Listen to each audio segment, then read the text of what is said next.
We bought a car. So oils, fluids, done. This is pretty much how quickly they change a set of pads and rotors at Bathurst.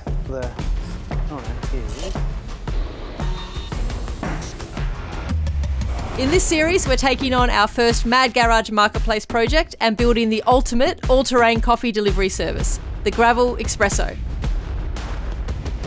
But now it is time to wind back some of the 19 years of our Forester's age with a few simple repairs. First up today is trying to repair the windscreen, restoring the headlights, and trying to fix that driver's side window that doesn't work at the moment. And if that all goes smoothly, we'll just keep cracking away at that big list behind us. Well, you've gone and jinxed it now, haven't you? Obviously, something's going to throw a spanner in the works. Your fault. These home repair kits work so much better if you can catch the crack when it's just happened, because that means there's no contaminants or dirt or anything that's got in them. They're like magic. It's a clever little kit. It's a really simple principle. Okay. Pop in this little guy, which is like the cylinder. There's a little rubber seal at the end of that. Yeah.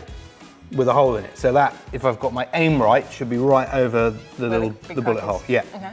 And then you just want to wind as much tension into that. You can start to see the little frame just flexing as you build tension. This is the little magic resin. So how much resin do you need to put in? Tiny amount. You imagine like the volume of the hole in that. Yeah, it's tiny. So you literally just put just a couple of drops in there. Get that little guy in there. And how do you know how far to go down? If it doesn't explode. And then you might need to top it up. Put some more in. That was super easy. It's good, isn't it? Yeah. Now you know the final secret ingredient that we need for this to work? Patience. How much of that do you have? Not much. 0. That's not it though, luckily for you. UV. Yeah, okay. So now that just needs ultraviolet light. If only we were in the middle of a heat wave right now in Melbourne. Exactly. So in the winter, that causes problems because you have to get like UV lamps. But today, in the beautiful Australian sun, we just wheel the Forester outside and that should go off in about 15 minutes. Wait, this doesn't look right. It's got no dent in it and there's no trim missing off the bottom. What's the matter with it?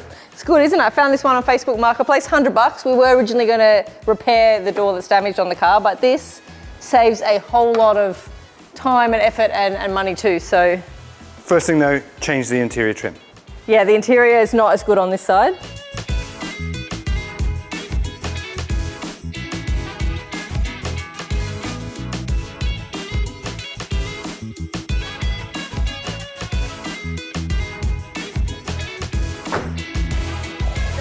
Now on to the next job, restoring those very sad headlights that the Aussie sun has got the better of. Until now, that is. So first step will be sanding these back. We have 4 different grades of sandpaper and we'll go through each one of them. Is that the plan? Yeah. I'm talking like I've done this before. This is my first time doing it. It might be easy to write off these headlights at first glance, but these little kits actually work wonders and save a lot of time and money compared to replacing these parts completely. It says, dry lens with a cotton towel, apply lens clarifying compound and rub thoroughly until the lens turns clear. But it doesn't say what you need to rub it with. So I'm going to give it a really good rub.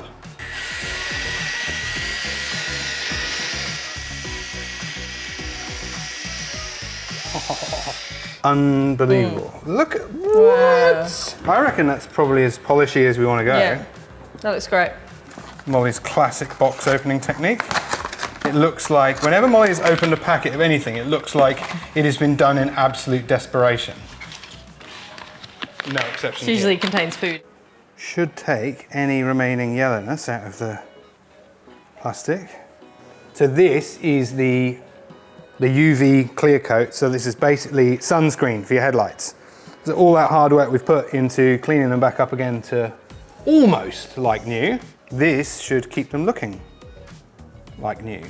So if you've ever wondered if you can make a difference to the headlights on your own car in your own driveway, allow this to be your answer.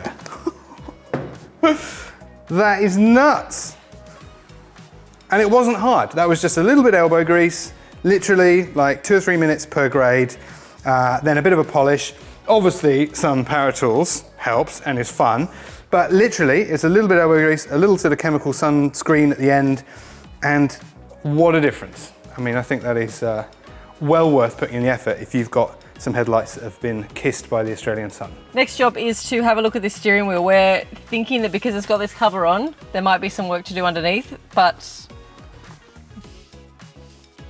it's not too bad at all, Dan. So we'll give it a good clean and then we'll maybe put some colour on it to bring it back. So that's 3 coats of this Quicks black leather colour that I've just applied, and the results are incredible. So I'm going to let that dry, then I'm going to put some conditioner over it, and that's been really impressive. Left rear door done, driver's window done, wheel almost done, headlight almost done, windscreen done. It's the most satisfying part of the day. With those jobs sorted, it was time to enlist some help for our next job, painting. So we were off to visit Kyle from KR Colour.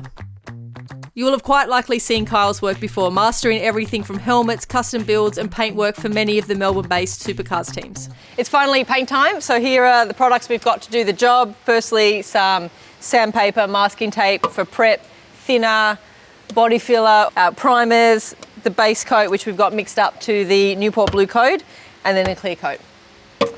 So let's do it. When it comes to painting, preparation is everything. It's not the most fun job, but one of the most important if you want a good result and one that will last. These are our lovely 15-inch first generation Forester wheels that we're going to put the big all-terrains on, but first we need to clean these up a bit. We're going to give it some paint, so to do that we've got some anti-rust primer, colour and a clear coat. We're not trying to take the wheel back to bare metal because that's actually quite an involved process that's not necessary for an old set of wheels like this. We're not going for concours condition.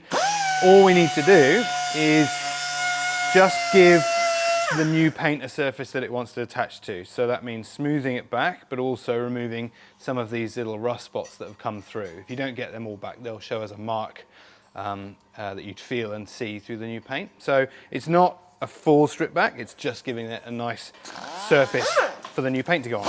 Dan set about painting the wheels whilst I go to work preparing the front bumper and the rear wing. We are just going to focus on repainting the ones that really need it. Whilst Kyle will do the actual painting, we want to help out as much as we can, and he gave us plenty of tips to help prep and also how to do a DIY repair on some of the remaining panel damage. Step 1, sand back the damaged area.